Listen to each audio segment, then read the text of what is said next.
Hi guys, welcome back to another mini vlog. ఇది వచ్చేసి చాలా హెల్దీ అయిన డ్రై ఫ్రూట్స్ లడ్డు. దీనికి కావాల్సింది 1 కప్ ఆఫ్ జీడిపప్పులు అండ్ 1 కప్ ఆఫ్ బాదం పప్పులు.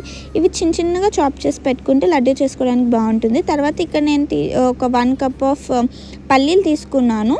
నేనైతే పల్లీలు కూడా వేసుకుంటాము. తర్వాత ఇక్కడ వచ్చేసి 5 సీడ్స్ ఉంటాయి దీంట్లో. Pumpkin seeds, sunflower seeds, watermelon seeds, chia seeds and flax seeds. తర్వాత ఇక్కడ ఒక చిన్న కప్ ఆఫ్ నేను నువ్వులు తీసుకున్నాను. అండ్ ఇవన్నీ కలిపి నేను నెయ్యిలో వేయించుకుంటున్నాను.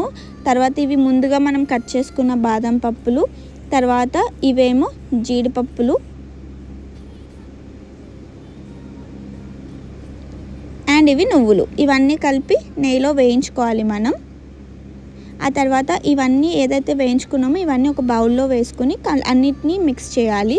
తర్వాత ఇక్కడ నేను వచ్చేసి ఖర్జూరాన్ని మిక్స్ చేస్తున్నాను, చూసారా. తర్వాత ఏదైతే డ్రై ఫ్రూట్స్ తీసుకున్నామో వాటిని కూడా నార్మల్గా మిక్సీ చేసుకోవాలి. తర్వాత ఇక్కడ నేను నెయ్యి వేసుకుని దాంట్లో ఇందాక ఏదైతే మనం ఖర్జూర్ని గ్రైండ్ చేసి పెట్టుకున్నామో దాన్ని కూడా కొంచెం నెయ్యిలో వేయించుకోవాలి. తర్వాత ఏదైతే గ్రైండ్ చేసుకున్న వాటిని అన్నిటిని ఒక బౌల్లో వేసుకుని చిన్న ఉండలుగా కట్టేసుకోవడమే. మధ్యలో మీకు అంత తడిగా అనిపించట్లేదు అంటే కొంచెం నెయ్యి వేస్తూ మనం బౌల్స్ చేసుకుంటే సరిపోతుంది. చాలా హెల్దీ అయిన లడ్డు. డైలీ ఒకటి తింటే